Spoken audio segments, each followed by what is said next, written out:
Quisiera contarles que cuando fui estudiante UNSA en el pregrado, siempre teníamos este afán de investigar con ciertos compañeros. Incluso había grupos de estudiantes parecidos a los círculos de calidad actuales.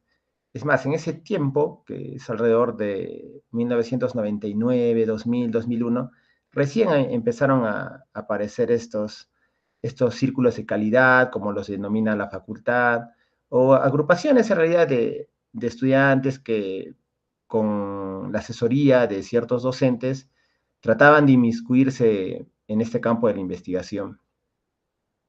Creo que había muchas dificultades en ese tiempo.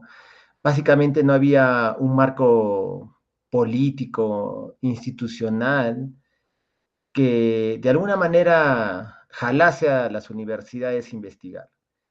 Alrededor del año 2015, en el que sale la nueva ley universitaria, dando un gran impulso a la investigación, es que UNSA y otras universidades pueden empezar a publicar artículos de investigación, que históricamente siempre estaba liderada esta rama por universidades como Cayetano o San Marcos.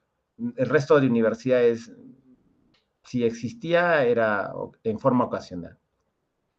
Y bueno, después hice el internado, hice el CERUMS, seguí todo el camino de la residencia. Bueno, a mí me apasionó bastante ginecología obstetricia en el internado. Y siempre había este bichito por realizar algunos proyectos. Hicimos algunos trabajos a pequeña escala, de algunas ramas que ahora yo les voy a contar, de algunas enfermedades que son todo un reto para la atención en ginecología y obstetricia. Entonces, el outline de nuestra reunión, en primer lugar, es comprender los principios fundamentales de la investigación en esta rama de la medicina, que es ginecología y obstetricia, conocer los avances recientes que se han dado en esta especialidad, que forma parte de la investigación aplicada, y explorar metodologías efectivas para abordar los temas clave en el área. ¿Cuál es la importancia, en primer lugar, de que se realice investigación en ginecología y obstetricia? En primer lugar, hay que tener en cuenta que el objetivo primordial que se busca al realizar investigación, tanto en ginecología como en obstetricia, es buscar mejorar los resultados materno-fetales. En segundo lugar, buscar la prevención y el tratamiento de enfermedades. Y finalmente, la innovación en el cuidado obstétrico y ginecológico. Empecemos con el primer punto, mejora de los resultados materno-fetales. El indicador más importante de salud, no solamente en ginecología y obstetricia, sino en general, en cualquier rama de la medicina, es más, el indicador con el que se compara el nivel de salud de diferentes países es la razón de mortalidad materna, que se define, según la Organización Mundial de la Salud, como aquella muerte que ocurre durante el embarazo de una mujer o hasta 42 días de haber terminado el mismo, independientemente de la duración de su tiempo de gestación o el sitio del mismo. Y aquí nosotros tenemos tres principales asesinos de mujeres durante el embarazo, que son la hemorragia, la infección y la hipertensión. Juntos forman la tríada de la mortalidad materna. Aquí, por ejemplo, tenemos un cuadro, una imagen comparativa. Este es el estadio más grande del Perú, el Estadio Monumental de ATE, que tiene una capacidad para 85,000 asistentes.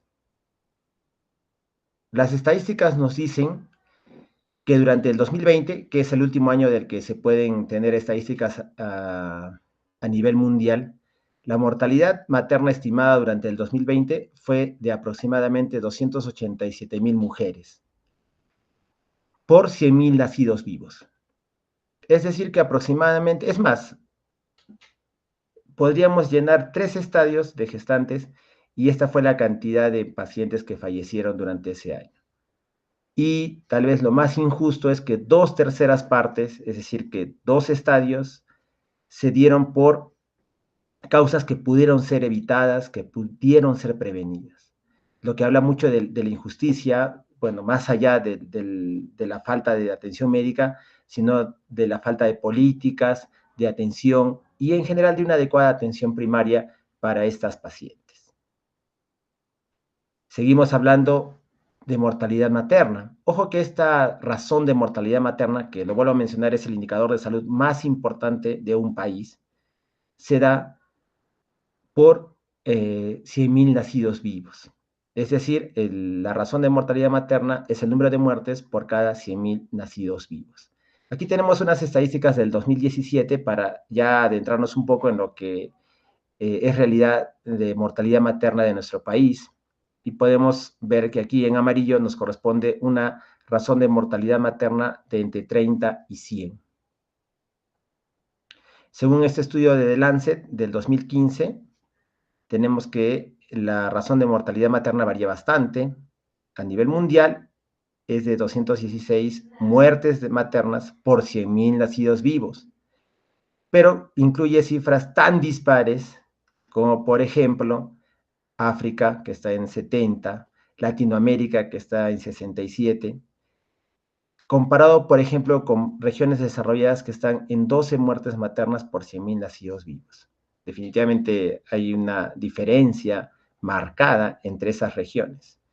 Históricamente, ¿cómo nos ha ido a nosotros? La razón de mortalidad materna en el año de 1990 fue de 251 muertes maternas por 100.000 nacidos vivos. Y paulatinamente se han instaurado algunas mejoras, eso sí hay que admitirlo, y alrededor de 2015 llegamos a esta cifra de 68 muertes maternas. Por ejemplo, aquí tenemos algunos países, ¿no?, como Papúa Nueva Guinea, que está en 215, comparado en esta misma tabla con países como Polonia, que tiene 3 muertes maternas por 100.000 nacidos vivos. ¿Qué tenemos a nivel de nuestra región, Arequipa? Este es un cuadro comparativo de razón de mortalidad materna del año 2003, elaborado por regiones, en el que podemos ver que también hay diferencias marcadas, como por ejemplo Amazonas, Loreto, Tumbes, Piura, son los departamentos que tienen una razón de mortalidad materna más elevada. Encontrándose Arequipa, podríamos decir en un término medio, con 55.8 muertes maternas por 100.000 nacidos vivos. ¿Cómo va la progresión de la razón de mortalidad materna por año en Arequipa? Aquí tenemos la mortalidad materna desde el año 2013 hasta el año 2024, con algunos picos el año 2016 y el año 2021. Este pico del 2021 se explica por la pandemia del COVID, que afectó en gran manera a las pacientes gestantes, a las mujeres durante su embarazo, por diferentes factores. Básicamente podríamos atribuirle a la enfermedad del COVID, que siendo el embarazo un estado que pone en riesgo a una gestante de tener un COVID más severo, más grave, pero fuera de ello también se dieron otros errores del sistema de salud, como por ejemplo el hecho de que se cerrara la atención en centros y puestos de salud, anulándose el control de las mujeres durante el embarazo, que se denomina atención prenatal. Y también por ciertos temores de la población, las mujeres gestantes no querían acudir a los establecimientos de salud para hacerse sus controles prenatales porque tenían mucho miedo de ser infectadas por el virus del COVID-19. Y luego de que ya los niveles de la pandemia bajaron, actualmente para el 2024 estamos en alrededor de 27 muertes maternas por 100.000 nacidos vivos. Pero esta cifra todavía no es la cifra final, porque todavía no ha terminado el año. Y la que sí es final es esta de 2023, que tenemos 55 muertes maternas por 100.000 nacidos vivos. Y ya habíamos mencionado que los principales asesinos de nuestras pacientes eran la hemorragia, la hipertensión y la infección.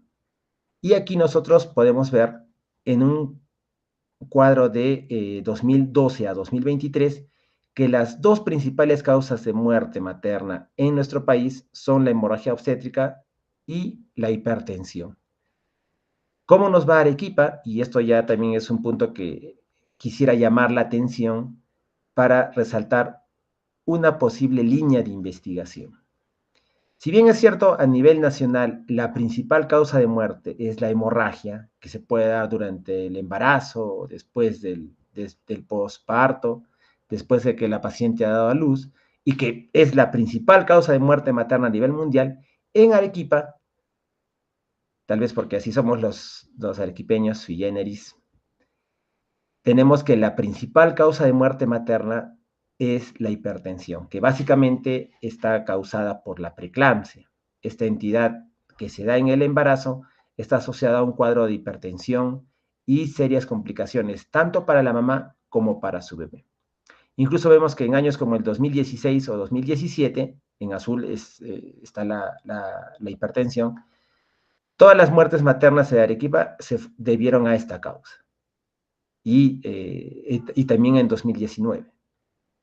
Por lo tanto, hay que tener en cuenta que el objetivo primordial de investigación, más allá de ver nuestro nombre en un artículo o el hecho de cierto reconocimiento o algún beneficio académico o laboral, en realidad el principal objetivo de investigar es mejorar estos indicadores dentro de ginecología obstetricia de la madre y de su bebé.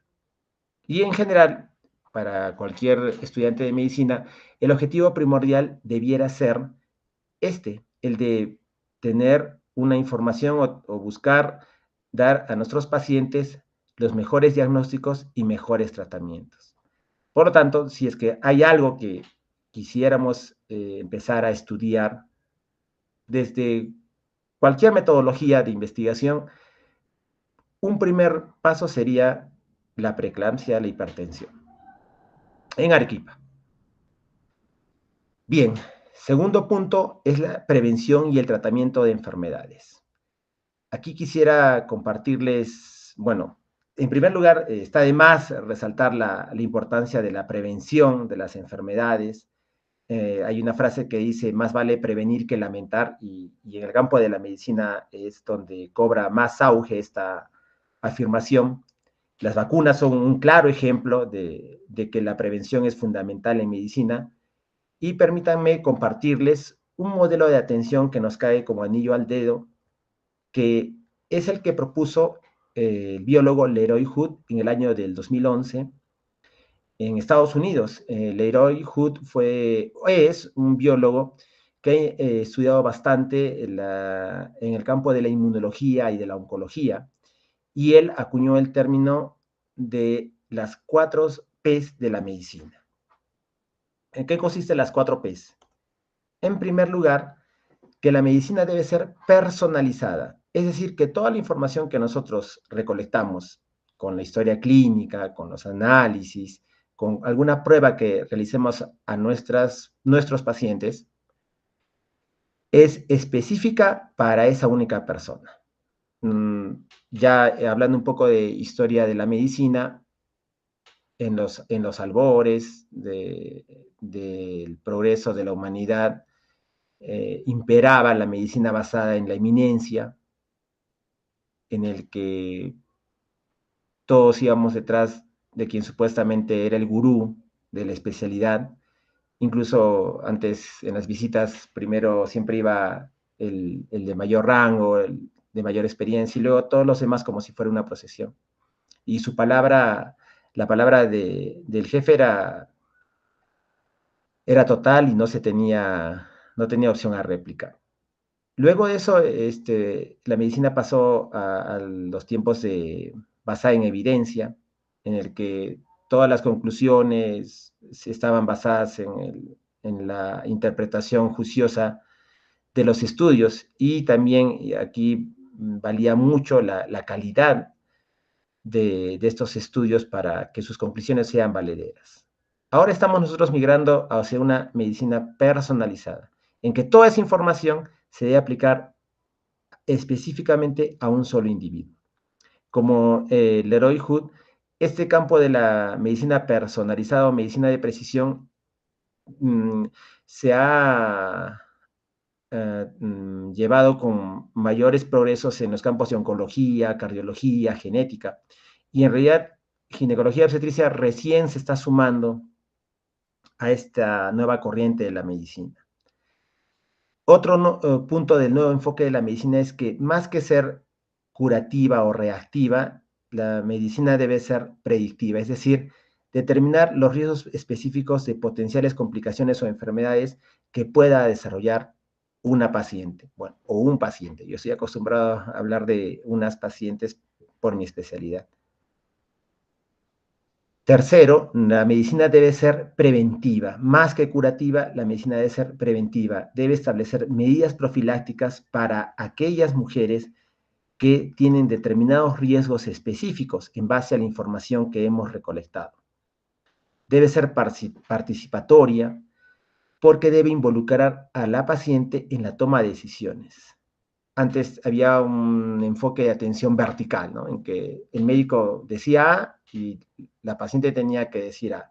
Pero ahora, por la globalización, el fácil acceso a la información, los celulares y todo el Internet, muchas veces hay casos en los que una paciente puede saber más de la enfermedad que su mismo médico tratante. Y ojo que esto no debería pasar. La conclusión es que las medidas de tratamiento o alguna prueba diagnóstica tienen que ser muy bien explicadas, informadas y que la paciente tome pleno conocimiento de la decisión que se está llevando a cabo. Esto es fundamental. Quinto, la medicina debe ser multidisciplinaria, ya no hay aquí el papel de la persona que lo puede hacer todo, sino que en realidad la atención de una persona implica la participación de múltiples especialistas. Y sobre todo en el embarazo, por ejemplo, es donde, además del ginecólogo, puede participar el médico que es especialista en medicina fetal, el endocrinólogo, el cardiólogo, dependiendo de los cuadros complicados, incluso médicos intensivistas, médicos internistas, etcétera. No solo hay una persona que lo puede hacer todo.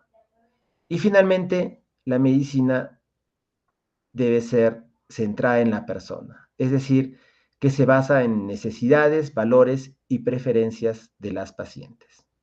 Este es el nuevo enfoque de la medicina. Se había mencionado que había 4 Ps, que son las del doctor Leroy Hood. Estas dos son agregadas, ¿no?, por múltiples autores, pero era el enfoque que quería compartirles, ¿no? La medicina entonces debe ser personalizada, predictiva, preventiva, participatoria, plural y centrada en la persona. Entonces aquí les traigo un claro ejemplo y seguimos con la preeclampsia. Aquí nosotros podemos ver el tiempo de duración del embarazo desde que se implanta el blastocisto en la cavidad endometrial y hasta el final, el momento del parto, que se da alrededor de 40 semanas. La preeclampsia, que es este cuadro de hipertensión, en el que hay además múltiples daños de órganos a todo nivel. Hay daño renal, por lo que vamos a tener proteinuria, hay alteración de las células sanguíneas, por lo que vamos a tener hemólisis y trombocitopenia. Hay daño a nivel cerebral, lo que va finalmente a desencadenar una eclampsia, que ya es considerado el último paso de una preeclampsia con signos de severidad, lo que antes se llamaba una preeclampsia grave. Como vemos, este cuadro está a partir de las 28 a 24 semanas, que es el momento donde mayormente se va a presentar este cuadro de difícil pronóstico y que implica mucha gravedad para nuestras gestantes. Ojo, y vuelvo a remarcar que es la principal causa de muerte materna en Arequipa.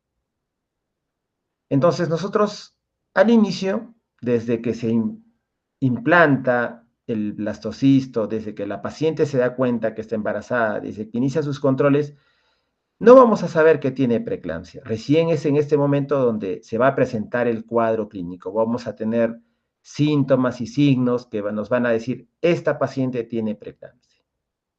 ¿Habrá alguna manera de que yo pueda predecir o tamizar a mis pacientes, mejor dicho, y darme cuenta qué pacientes están en mayor riesgo de tener preeclampsia, hasta hace poco no, pero actualmente y desde el 2018, en base a un estudio grande que se publicó en el New England Journal of Medicine, se empezó a hacer el tamizaje de la preeclampsia, es decir, a predecir qué pacientes tenían mayor riesgo de presentar preeclampsia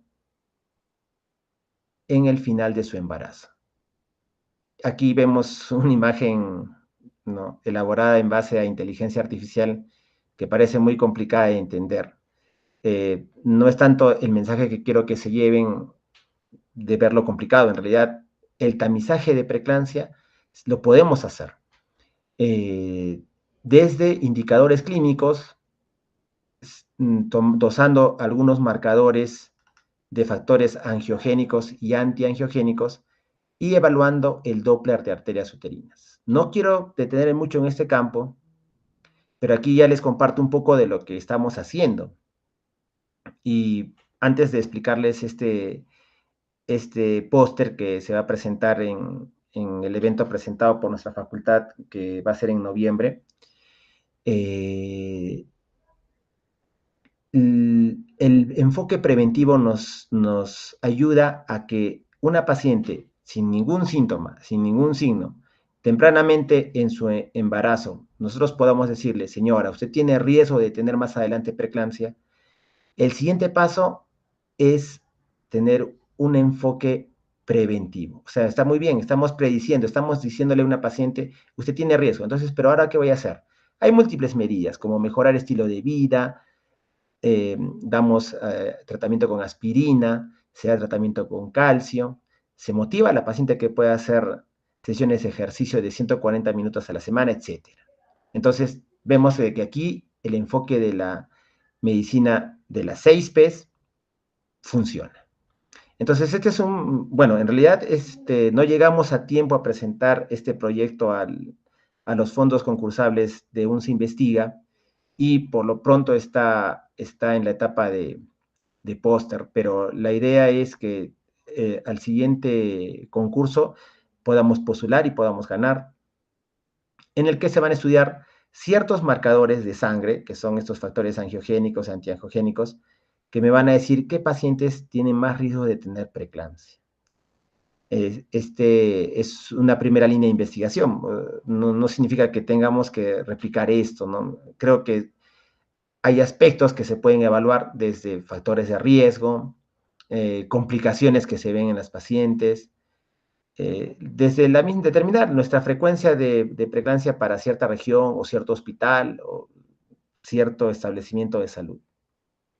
Bien, y el último punto es la innovación en el cuidado obstétrico y ginecológico.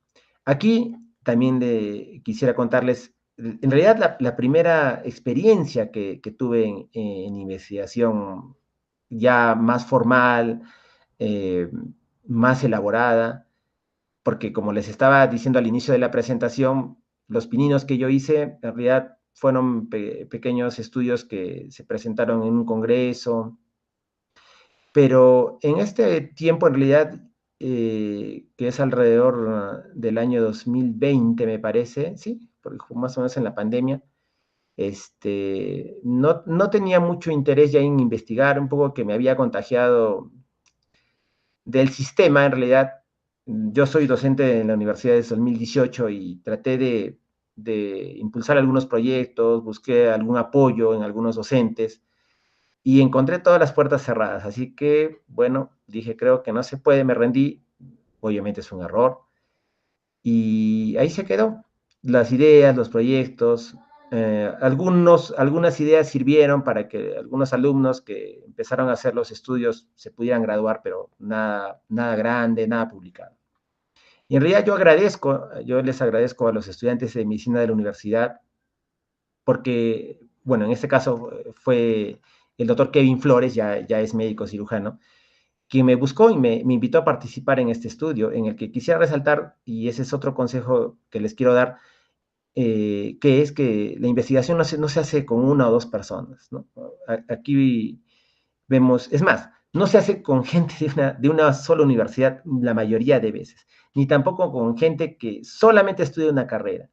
Por lo tanto, para establecer un grupo de investigación, para formar un grupo de investigadores, pueden participar estudiantes de otras universidades, pueden participar estudiantes, profesores de otras universidades, pueden participar profesionales de otras ramas afines, básicamente biología, nutrición, enfermería, de la universidad o de otras universidades, ¿no? Por ejemplo, en este grupo de investigación, liderado por el doctor Kevin Flores, participó gente de UNSA, pero también gente de Universidad Peruana Unión, Universidad Científica del Sur, eh, la unidad de investigación de esta institución Evisalud, ¿no? Y la Universidad San Ignacio de Loyola. Bueno, tuvimos la suerte de que bueno, no suerte, ¿no? Sino que creo que el premio al esfuerzo de todo este grupo, en el que yo me considero un invitado nada más, fue que artículo fue publicado en esta revista BMJ Open, que es de Cuartil 1, y bueno, es de una revista de alto impacto. Y lo que se buscaba es concluir si el efecto de un tratamiento antituberculoso podía mejorar los resultados de embarazo en pacientes que eran infértiles. De repente, ya para hablar un poco, porque obviamente el tiempo que tenemos es corto, este estudio es una revisión sistemática, es decir, de que en realidad aquí no se hizo encuestas, no se revisaron historias clínicas, no, sino que lo que se revisaron fueron trabajos sobre el tema para tratar de llegar a una conclusión. Y de repente aquí, para sembrarles la idea de que a veces uno puede decir, no, no tengo tiempo para encuestar o no, no tengo tiempo para tomar datos de la historia clínica, de repente no te gusta mover, no te gusta salir mucho de tu casa, puede ser. Entonces lo que puedes hacer es buscar todos los trabajos sobre un tema y tratar de establecer una conclusión, siempre teniendo en cuenta la intervención o el objetivo principal de tu trabajo. Y el trabajo concluyó de que el tratamiento en realidad no servía mucho, no tenía mucha eficacia y que en realidad las pacientes que tenían este problema de infertilidad, en vez de perder tiempo recibiendo el tratamiento y también exponiéndose a los efectos adversos del tratamiento, era mejor que vayan a un tratamiento de reproducción asistida, es decir, de que la medicina trate de conseguir el embarazo en base a una tecnología de reproducción. Que bueno, que aquí ya no es tanto el punto de extenderlos porque la idea no es confundirlos. Entonces, básicamente la idea de nosotros, la participación de nosotros está enfocada a la asesoría de esta parte, ¿no?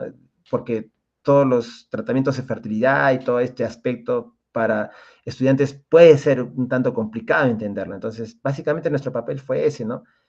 Ojo, yo no soy estadista, no soy experto en metodología.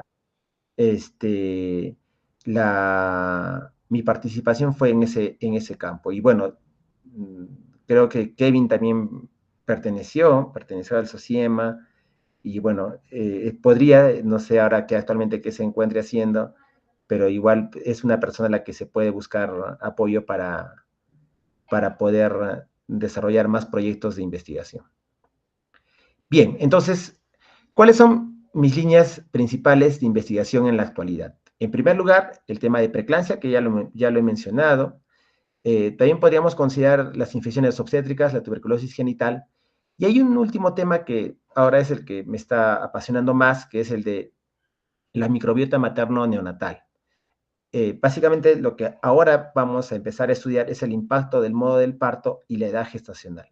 Aquí un punto importante está en el hecho de que esto de tema de microbiota está en auge en investigación, es decir, todo el mundo está investigando microbiota. Es por así decirlo, un tema de moda, ¿no? Todo el mundo se ha metido a microbiota y es un tema que también puede rendir frutos en artículos a publicarse, porque también hay que tener en cuenta que toda moda va a tener mayor preferencia, ¿no? En cuanto a la posibilidad de que pueda publicarse un artículo.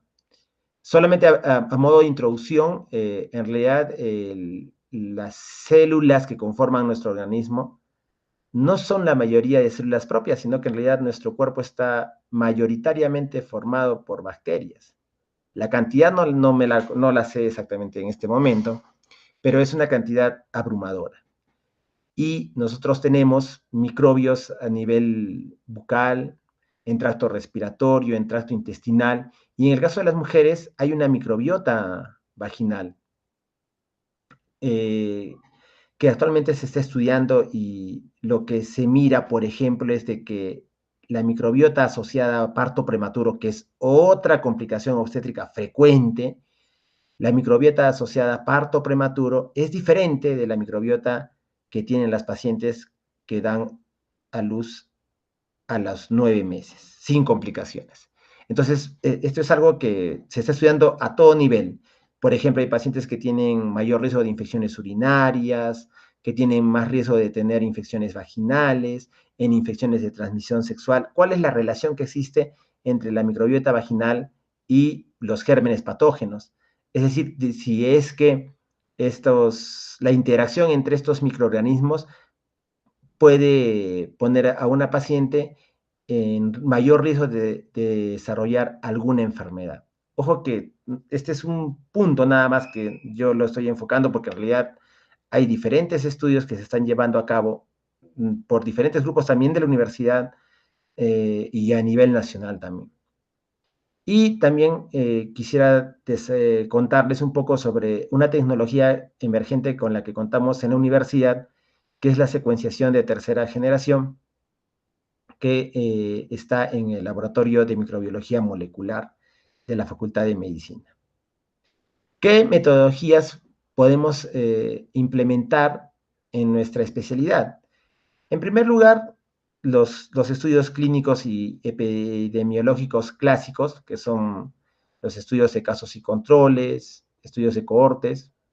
Tal vez lo que sí, no ahora, pero en un futuro, poder ya desarrollar algunos ensayos controlados que implica un mayor esfuerzo, una mayor articulación de diferentes entidades de la universidad mm, para poder desarrollar estos ensayos que tienen más complejidad. Otra metodología es esto de las revisiones sistemáticas y metaanálisis, que obviamente requiere una preparación, ¿no? Un estudio de la metodología, pero da ventajas de que se pueden realizar desde cualquier lugar. Y bueno, justo ese es el ejemplo que les estaba contando de esta revisión sistemática sobre tuberculosis genital e infertilidad. La otra metodología son los estudios genómicos y del microbioma. En breves momentos les voy a contar sobre nuestro proyecto de microbiota materno-neonatal. Y finalmente, valora el uso de biomarcadores.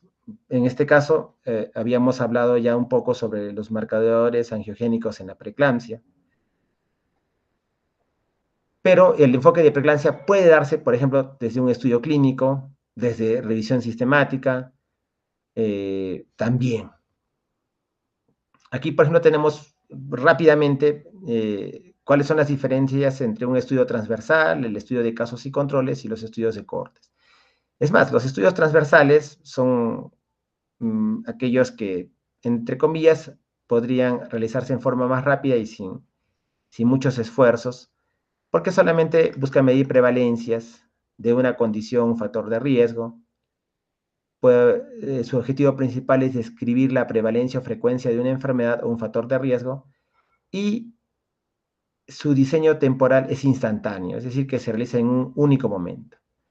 En cambio, el estudio de casos y controles ya implica mayor esfuerzo porque compara individuos con una condición, que son los casos, con los individuos que no tienen la condición, que son los controles, para identificar potenciales factores de riesgo.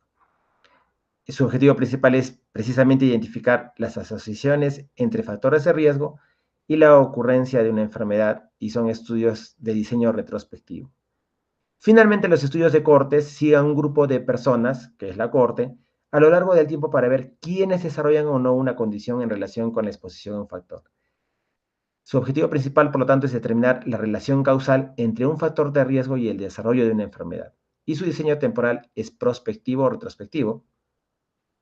En el caso de los estudios transversales y de casos y controles, son estudios que se pueden llevar a cabo, ¿no? Y si, bueno, somos un tanto ambiciosos, podríamos pensar en un estudio de cohortes.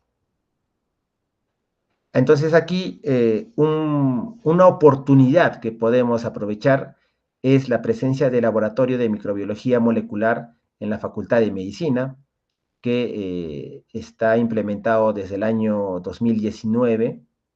Justo aquí tenemos al doctor Jorge Bayón, que actual decano de la facultad y que es el director de este laboratorio, que desarrolla múltiples pruebas en microbiología, en genómica y en proteómica. ¿Cómo se articula esto? Esta es una oportunidad. Y la otra oportunidad es los fondos económicos de UNSA Investiga para subvencionar ciertos proyectos de investigación. Obviamente hay un concurso. Estos son los proyectos que ya bueno, han concluido en este laboratorio de microbiología molecular. Supongo que aquí van a identificar a varios estudiantes, tal vez conocidos o incluso amigos. Entonces, en estos fondos concursables que se dan en dos periodos, por lo menos en el 2024 y el 2023 fue así, etapa 1 y etapa 2, promocionan varios fondos, como por ejemplo el incentivo por publicación, que se ha afiliado a UNSA, proyectos de investigación, publicación de libros, la formación de semilleros de investigación, proyectos de tesis y proyectos especiales de alto impacto, ¿no? Con determinadas cantidades de dinero. Entonces, la política de la nueva ley universitaria llevó a que la UNSA conforme estos fondos concursables y ya desde varios años la universidad, como bien es sabido, ha despuntado en la publicación de diferentes artículos a nivel nacional e incluso internacional. Es más, ese es uno de sus fuertes para ser considerada la mejor universidad de provincia. Y en base a la presencia del laboratorio de microbiología molecular y teniendo en cuenta estos fondos concursables, nosotros nos presentamos y de nuevo aquí quiero resaltar el papel del grupo de investigación en el que, bueno, liderados por mi persona, porque de acuerdo a las características del concurso se necesitaba un docente que sea perteneciente a la cátedra de la universidad. Participamos con el siguiente trabajo, que era caracterizar la microbiota materno-neonatal según tipo de parto y según el tiempo de embarazo, utilizando esta secuenciación de tercera generación de laboratorio de microbiología molecular. El estudio está planteado para realizarse en el Hospital de Nolo y Delgado y se subvenciona con 100.000 soles. Es decir, que la universidad nos va a dar ese monto de dinero no para que nosotros lo gastemos, sino para que podamos ejecutar el trabajo. La universidad es bastante estricta y pide bastante información, revisan todos los documentos presentados, obviamente para evitar algún acto de malversación. Pero aquí hay algo que se puede aprovechar por partida doble. Entonces aquí aprovechamos nuestro laboratorio y aprovechamos el fondo concursable. Y aquí está nuestro equipo de investigación, donde pueden identificar a Angélica y a Shalom, y que son estudiantes de medicina, ya están en sexto año. Y el otro equipo está conformado por biólogos que trabajan en el laboratorio de biología molecular. Entonces aquí justo se cumple lo que nosotros estamos diciendo. Yo no soy experto en microbiología, no soy experto en estadística, pero juntos formamos el equipo de investigación y cada uno aporta de lo suyo. Hace poco fue el aniversario, el 5.º año del Laboratorio de Investigación de Microbiología Molecular, donde muchos estudiantes participaron, y fue una reunión bastante enriquecedora. Bien, entonces, en resumen, nosotros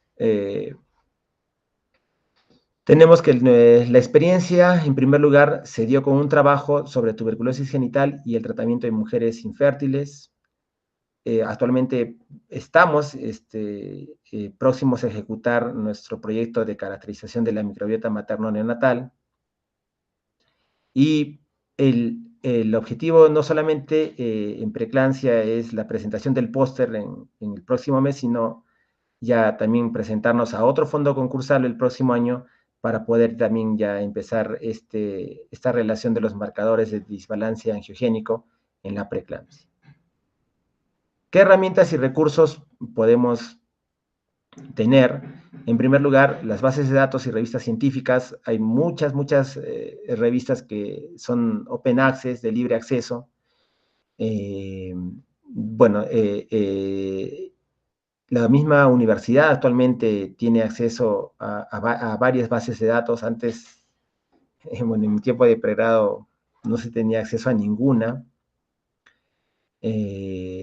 La siguiente herramienta es el financiamiento, ¿no? Aprovechar estos fondos concursables según se investiga.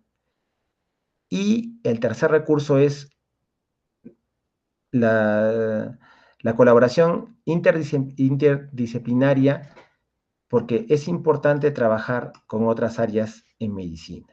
Uno no puede hacerlo todo. Recuerden nuestro enfoque plural. Bien, ahora, dentro de los posibles colaboradores, supongo que también lo deben conocer, si no ahí les cuento, el doctor Julio Ernesto Valdivia, que trabaja en UTEC, en Lima, es egresado de la UNSA, nos visita frecuentemente y ha tenido bastante apoyo, ha conversado con bastantes estudiantes, según tengo entendido, para desarrollar diferentes proyectos de investigación. Entonces, creo que es alguien a quien la sociedad o la SOCIEMA pueda contactar dependiendo de lo que pueda investigar o dependiendo de la línea de investigación que tengan, ¿no? Los campos de Julio son oncología, inmunología, bioingeniería, entre, entre algunos, porque en realidad es muy versátil y tiene diferentes ramas donde ha desarrollado investigación. Incluso él ha participado en algunos proyectos de la NASA. Y bueno, Julio, eres de la promoción 38, yo soy de la promoción 40. Y bueno, Julio en la universidad, él formó el grupo de investigación en inmunología cuando estaba en cuarto, me parece, sí, en cuarto de medicina. Yo estaba en segundo. Y bueno, desde ahí lo conozco. Es alguien a quien podemos contactar. Obviamente, también como todos debe estar ocupado, pero siempre se da un tiempo para sugerirnos o apoyarnos. Otros colaboradores que tenemos son mis dos compañeros de promoción. En primer lugar, Rodney Macedo, que él es inmunólogo, ha trabajado bastante tiempo en Nueva York, en Columbia University. Justo tuve el placer de tener un encuentro con él el mes pasado. Él justo de tiempo vino, no lo veía desde que había salido a la universidad, y fue muy ameno, muy grato conversar con él, y él me impulsó mucho a seguir en este camino, que a veces es ingrato porque a veces te caes o te das de espalda y ya no quieres seguir, pero como todo en la vida, uno tiene que levantarse y seguir. Y él me comentó que está bastante dispuesto a poder asesorar a los estudiantes de la facultad. Incluso él me comentó que había hablado con otros docentes que tienen mayor rango, tienen puestos de autoridad en la facultad. Y básicamente el rubro de Rodney es en inmunología, para que lo tengan en cuenta. Y bueno, el otro posible colaborador es también mi compañero de la facultad, promoción 40, el doctor Rodolfo Bisetti. Él actualmente está en Ohio. y su rubro es la inmunología. Hace poco estuvo participando en unas conferencias del Instituto Nacional de Salud sobre vacunas, ¿no? Sobre el progreso en vacunas. Sí que es otro potencial asesor ¿no? o colaborador externo para tenerlo en cuenta. De repente por ahí, si alguno de ustedes está interesado en desarrollar investigación en estos campos, yo lo puedo ayudar a que puedan contactar a mis amigos, ¿no? Porque son mis amigos, compañeros de la promoción. Ojo que, por ejemplo, en el caso de Rodney me comentó que ya no iba a estar en Nueva York, sino iba a estar ahora en Barcelona, pero igual en el mismo campo desarrollando investigación. También me había comentado que hace como un año, 2 años, había realizado varias publicaciones con estudiantes de la facultad que habían también salido en revistas de alto impacto, básicamente sobre revisión de citoquinas, quimioquinas. Entonces ahí es otro colaborador que siempre se ha demostrado bastante dispuesto a trabajar con los alumnos. Justo ahí es mi foto del día que me encontré con Rodney, hace poco, el mes pasado. Y bueno, el modelo educativo que quería compartirles no solamente implica saber conocer, que es el conocimiento, que está muy bien tenerlo, sino también saber hacer, es decir, que tenemos que aprender las técnicas y métodos sobre alguna especialidad y finalmente saber ser, es decir, tener las actitudes y valores. Esto es fundamental en investigación y más allá de que tengamos que pasar por un comité de ética o de bioética o tener ciertos certificados para podernos presentar a los fondos concursables, siempre debemos tener unas actitudes y valores que no impliquen alguna pérdida de nuestra honorabilidad.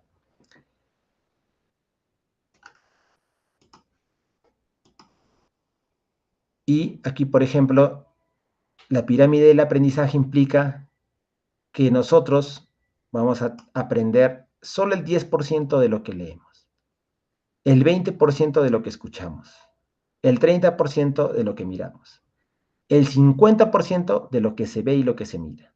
Puede ser viendo una película, mirando una exposición, como ustedes están hoy día ahora, mirando una demostración, mirar lo hecho en el lugar. Todo esto es aprendizaje pasivo. Pero en realidad, ¿cuándo nosotros aprendemos más? Cuando participamos en una discusión o damos una charla, 70% de lo que decimos, y aprendemos el 90% cuando hacemos una presentación dramática, simulamos la experiencia real, haciendo lo que es real, es decir, nos ponemos manos a la obra. Este es el verdadero aprendizaje, que es el aprendizaje activo, para tenerlo en cuenta. Podemos hablar N horas, pero mientras no pongamos manos a la obra, no vamos a poder progresar. Y en el camino de la investigación también es así.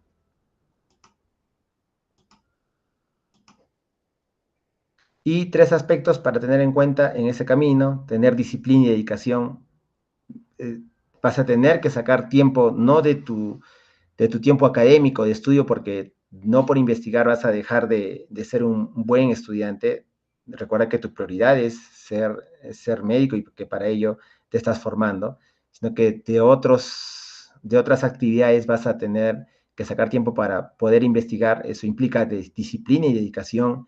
Finalmente también amor por investigar. Ojo que la idea no es buscar nuestro nombre o algún título por investigar, ¿no?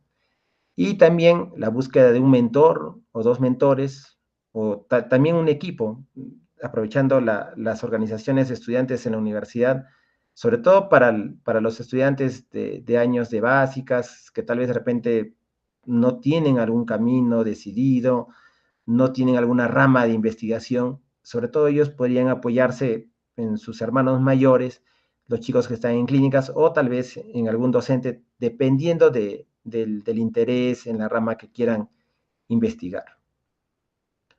Y aquí yo les propongo varias líneas de investigación. Otro problema frecuente que nosotros tenemos en el embarazo es la anemia.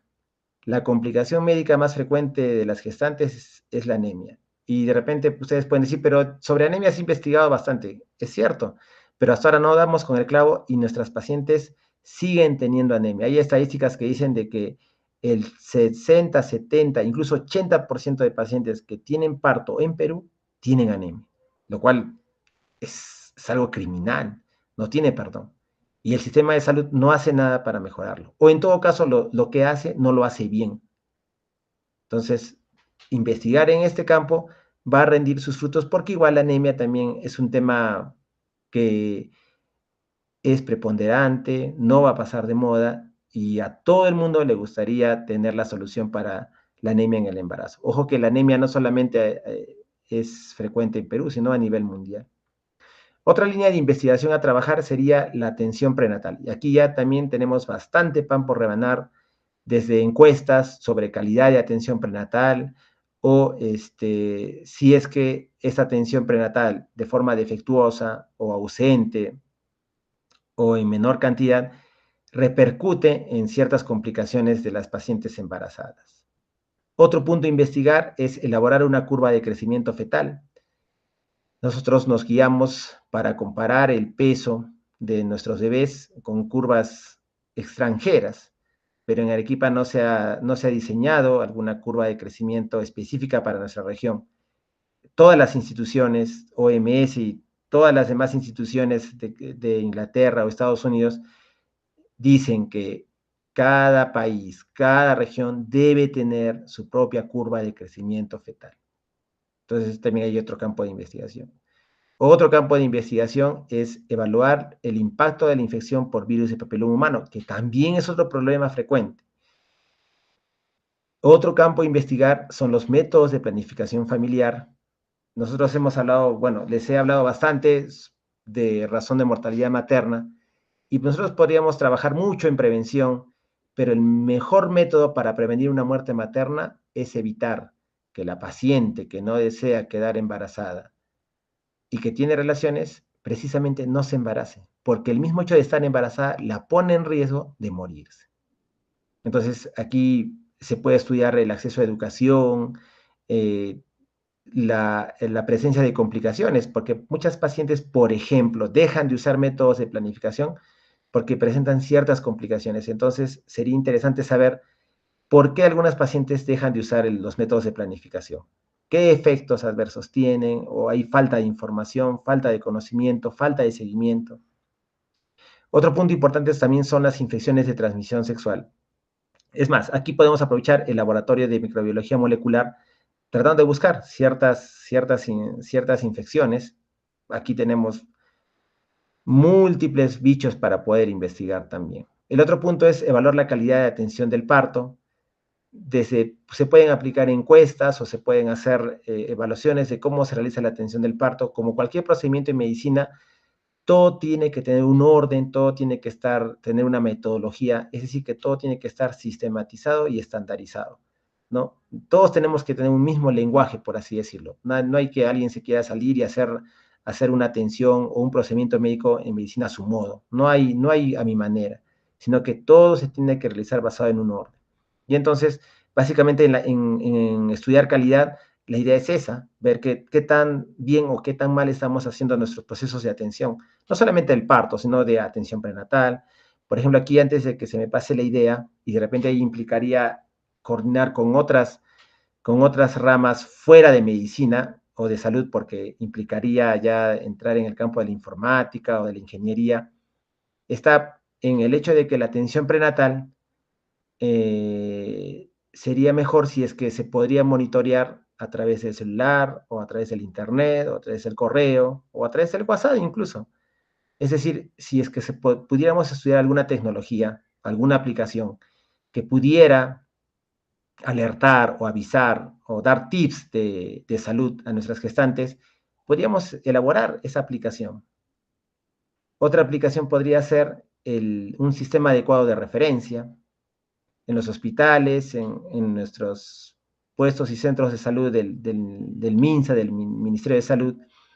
O sea, en el ámbito público ni siquiera nosotros contamos con historia clínica electrónica. Pero ahora teniendo en cuenta que la accesibilidad al celular es tan amplia, se podría elaborar una aplicación para poder seguir a estas pacientes, que la paciente pueda alertar cuando tiene alguna complicación, para poder enviarla más rápido al hospital, etc. Ese también es otra idea que antes de la pandemia se la dije a un estudiante de medicina y él me dijo, sí, ¿qué iba a hacer, no? Se iba a contactar con los chicos ingenierías, pero la idea quedó ahí, ¿no? Entonces, justo ahora me he acordado de eso y bueno, se las comparto. De repente alguno de ustedes pueda tener los contactos y puede establecer eso. UNSA Investiga tiene fondos para poder elaborar, ¿no? Y dependiendo del costo y poder llevar adelante ese proyecto, ¿no? Es un proyecto que les comparto también. Otra oportunidad que tenemos es en el hecho de que Facultad de Medicina también cuenta con nuestro centro de simulación, ¿no? Aquí ya no ha habido mucho tiempo para hablar porque en realidad es extenso, pero en el centro de simulación clínica de la facultad que queda en el tercer piso del edificio antiguo, hay diferentes maniquís que pueden ser usados para evaluar y estudiarlos en base a los procedimientos de educación médica, es decir, podemos poner grupos en los que unos van a simulación, otros no, y podemos establecer si es que es efectivo o no, podemos elaborar escenarios de simulación y evaluar su eficacia en el aprendizaje. Ese es otro punto importante de educación médica que también nos hemos quedado cortos para conversar. Y bueno, creo que está repetido el ítem de planificación familiar. Bueno, justo quería resaltar el hecho de planificación familiar porque el primer paso para prevenir una muerte materna, y de nuevo lo recalco, es que la paciente que no desea quedar embarazada y que tiene relaciones con su pareja, precisamente no se embarace, o sea, cumpla su deseo, cumpla su expectativa de vida, su proyecto de vida, y que desee embarazarse cuando lo desee y que tenga los hijos que desee tener, ¿no? Ese es uno de los derechos inherentes y en salud reproductiva es uno de los principales paradigmas. Eh,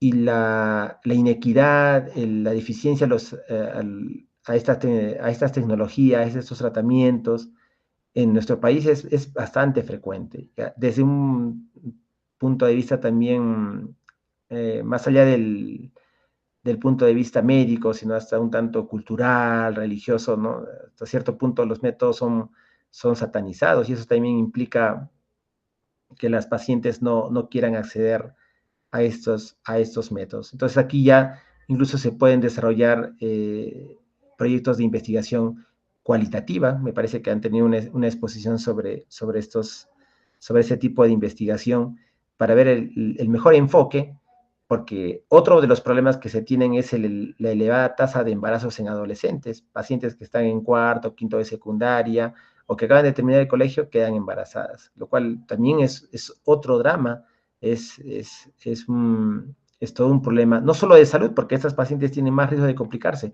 sino a todo nivel, social, económico, familiar, etcétera.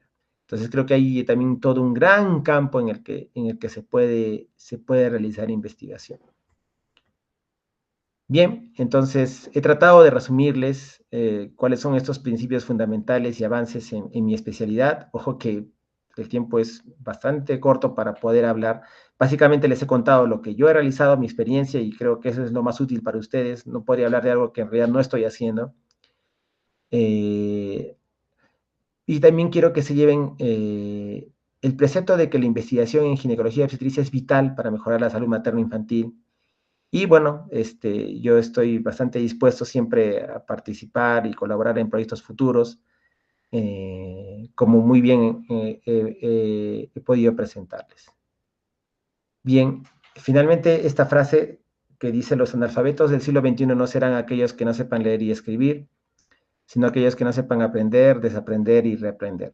En realidad es muy ingrato a veces, hasta cierto punto, investigar, porque haces proyectos que nunca se van a publicar o que son rechazados o no formas el equipo, qué sé yo, etcétera. Hay de todo, ¿no? Como todo en la vida, uno tiene que volver, iniciar otra vez el camino, desaprender y reaprender. Pero la idea es, obviamente, nunca rendirse. Muchas gracias por su atención y quedo abierto a cualquier interrogante que puedan tener. Bien, doctor Turpo, agradecemos sinceramente por su participación, por su excelente ponencia y por compartir con nosotros herramientas tan valiosas. Ha podido confluir tanto la teoría como la práctica. Así que una vez más, doctor, muchísimas gracias por compartir este tiempo y experiencia con nosotros. Con los asistentes, chicos, no sé si tuvieran alguna pregunta, alguna duda. El doctor está gustoso de poder responder las diferentes dudas y en que ustedes tengan. Así también, si es que son un poco tímidos, pueden colocar la pregunta en el Menti, en el enlace que les he pasado, y va a salir de forma anónima su pregunta. Entonces, mientras se van animando, doctor, llegó una pregunta, así que voy a compartirla con usted para que pueda responderla. Bueno, la pregunta dice, doctor, muchas gracias por su excelente ponencia. ¿Cómo se podría iniciar un proyecto en planificación familiar y qué variables serían las más adecuadas para estudiarlas? Bien, gracias por la pregunta. He visto que la manera, entre comillas, más fácil es empezar con encuestas. Entonces, en planificación familiar, la idea que yo tengo, justo esto lo he visto en mi establecimiento de salud, es el hecho de que algunas pacientes dejan de usar el método anticonceptivo y luego se pierden, es decir, que ya no, ya no se cuidan y luego terminan embarazadas. Entonces, la idea es buscar esas pacientes y en primer lugar encuestarlas, decirles por qué, en primer lugar, qué es lo que ha ocurrido para que dejen de usar el método. Y aquí podemos tener algunas reacciones adversas a los medicamentos, pero también se pueden tener ciertos cambios en las actitudes y valores por familiares o amistades. Entonces, la idea es justo lo que yo proponía, es tener un proyecto de investigación que busque la tasa de abandono de algún método de planificación familiar, o de todos, dependiendo de lo que se quiera investigar. ¿Qué variables serían las más adecuadas para estudiarlas? Como les digo, eso depende de lo que nosotros estemos buscando. Básicamente a nosotros, en nuestra realidad, porque ya sobre métodos de planificación se sabe bastante, pero en nuestra realidad, para nuestra población en Arequipa, sería importante saber la tasa de cumplimiento, la tasa de abandono, qué complicaciones o qué reacciones más frecuentemente presentan nuestras pacientes que usan algún método de planificación familiar. También podemos averiguar qué razones por las que dejan de usar algún método. De repente es porque que ya quería embarazarse, o fue porque de repente alguna amistad le dijo que no era bueno, que no es por alguna razón cultural o más allá de la medicina no es bueno usar cierto método. Creo que ahí tenemos bastante para investigar y sería elaborar la encuesta y salir a buscar a las mujeres que usan algún método de planificación familiar. Pero como justo les contaba, en planificación familiar hay bastante para investigar en nuestra ciudad.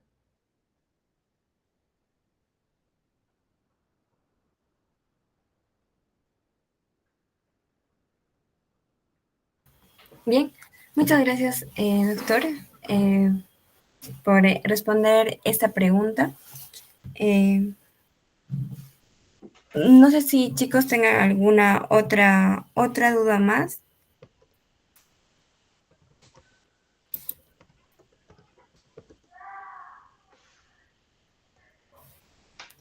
Ok. Han llegado dos preguntas más, doctor. La segunda dice, doctor, gracias por compartirnos su experiencia.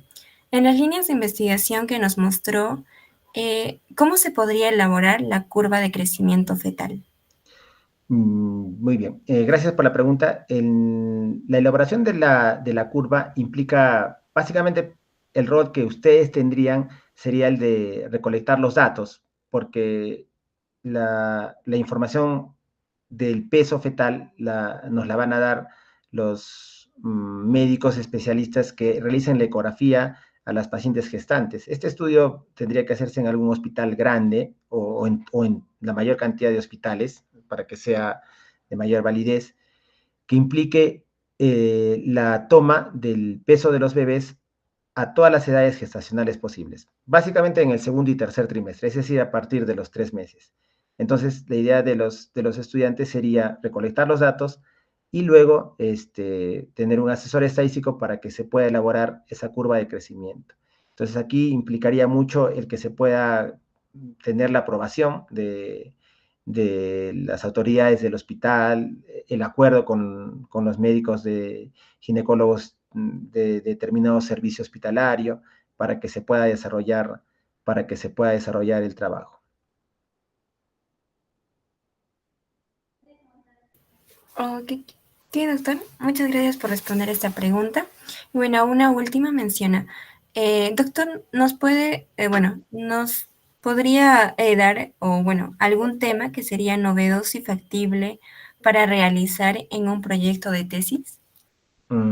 Bueno, creo que con esto de los de planificación ahí tienen bastantes temas porque generalmente las encuestas buscan, ¿no?, actitudes y conocimientos, ¿no?, sobre infecciones de transmisión sexual, sobre métodos de planificación, sobre algún tema en específico, sobre cuidados del embarazo. Pero ir más allá, y lo que obviamente implica un seguimiento, este, es el de ver ciertas complicaciones asociadas al abandono de los métodos de planificación familiar. Eh, otro estudio novedoso para realizar un proyecto de tesis, supongo en el sentido de que no implique, no, una conformación de un grupo de investigación más grande, o sea, hacer algo más puntual. Creo que indagar en estudios de casos y controles para factores de riesgo que tengan una adecuada metodología, un buen diseño, si bien es cierto, no es tan novedoso, pero si tiene un buen diseño, sería una buena idea para hacer proyecto, proyecto de tesis. Es más, creo que también hay, ¿no? Hemos presentado que UNSA Investiga también tiene fondo para proyectos de tesis, si bien es cierto, ya es en menor cantidad de dinero, pero creo que se podría elaborar un proyecto para que pueda postular y poder desarrollar alguno de estos proyectos. Dependiendo de la cantidad del monto, se podría desarrollar algo más novedoso, básicamente en la idea de usar biomarcadores, ¿no? Dosar de repente algunas pruebas para determinada enfermedad. Por ejemplo, solo a raíz de anemia, por ejemplo, eh, eh, hay muchos trabajos de factores asociados a anemia, pero en realidad no encontramos la causa. Básicamente podríamos pensar que es nutricional, porque los pacientes no comen bien, pero en realidad estamos estudiando todas las aristas del problema en el hecho de que pueda ser nutricional, pueda ser cultural, ¿no? Porque como peruanos nuestra comida es bien rica, pero también es bien rica en carbohidratos. Entonces, eso implicaría tener un apoyo de un nutricionista, que también implicaría encuestas o de repente evaluar a la paciente en realidad qué es lo que come, que ella mencione qué alimentos está comiendo. O si es que vamos al otro lado, la mayoría de establecimientos solamente trabaja con hemoglobina y nada más, pero no hace todos los marcadores de anemia, nodos a ferritina, nodos a transferrina, etc. Entonces, ahí implicaría articular con un hematólogo, con un clínico y especialista en anemia, y desde una simple idea nos salen muchos trabajos. Y eso es justo lo que se debería buscar, más que un trabajo puntual, sino tener ya toda una línea de investigación, porque, por ejemplo, les cuento en esto de microbioma vaginal, también estamos buscando hacer ya una revisión sistemática y un metaanálisis de todos los estudios que se tienen hasta el momento, ¿no? Entonces, el mismo hecho de estar revisando el tema te va abriendo puertas. Creo que ese es un consejo que te podría dar al estudiante que hizo la pregunta, ¿no? Siempre que leas eh, alguna información, algún estudio, algún artículo, al final van a quedar puntos sueltos en la discusión. Van a decir esto nos faltó hacer o sugeriríamos hacer esto. Entonces, agárrate de esos puntos, de esos tips que te dan los trabajos de investigación para tener nuevas ideas, ¿no? O sea, en realidad para investigar hay varias ideas que se pueden utilizar. Bien, muchísimas gracias, doctor, por sus respuestas a las diferentes preguntas que han tenido nuestros asistentes. Bien, me parece que ya han sido todas las dudas. Doctor, una vez más le agradecemos su tiempo y la manera en la que nos compartió su experiencia, así que espero que podamos contar con usted para próximas ponencias también. Claro, claro que sí, Judith, gracias a ti y de nuevo gracias a toda la sociedad de estudiantes, SOSIEMA, a todos los comités por esta invitación. Ahí en el chat les estoy compartiendo mi correo y mi celular, cualquier consulta. Bueno, estamos dispuestos a ayudarlos. Yo he sido estudiante y sé cómo a veces te cierran las puertas, no te quieren ayudar, por así decirlo, te chotean, pero mi consejo es no se rindan. No se rindan porque en algún momento alguna puerta se va a abrir. Manden correos a todo el mundo, busquen a todo el mundo, persistan, no se rindan y emprendan, formen un grupo fuerte para, para desarrollar investigación y poder publicar más artículos. Creo que la universidad, la facultad está en buen camino y depende de ustedes. Ustedes son el motor para mover eso, ¿no? En realidad, los estudiantes son quienes lideran, jalan al resto para que se pueda impulsar este campo de la investigación. Gracias de nuevo y estamos siempre en contacto. Listo, doctor. Muchísimas gracias. Bien, chicos, con los asistentes se les enviará el link del post-test por aquí, por mí, para que puedan resolverlo. Si tuvieran alguna duda, igual estaremos aquí. Y bueno, igualmente los invitamos a que puedan a seguir acompañándonos en las ponencias que todavía están pendientes. Y bueno, espero que tengan una bonita noche. Nos vemos pronto.